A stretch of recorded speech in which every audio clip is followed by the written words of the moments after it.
अस्सलाम वालेकुम जी दोस्तों, है ताइफ सूक है तो गड्डी नहीं विकी उदन दी। अज तकरीबन चौथा दिन है इत्थे, कोई नहीं भी विकदी गड्डी। शाम का टाइम है,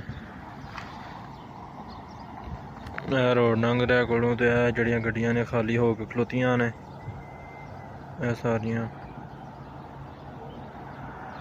जी सूक परिंदियां वाली है ते अपनी गड्डी है।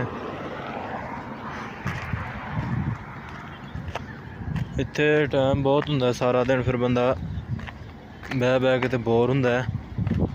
इस वजह तो असीं खाना इत्थे अपना ही बनाई दा, अक्सर अपना बनाई दा, कदी कदी फिर होटल तो भी खा ली दा। ते किचन च पका रहे हैं जी,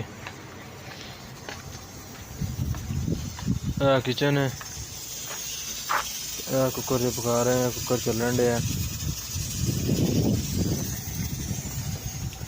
बाकी सारी सूक है।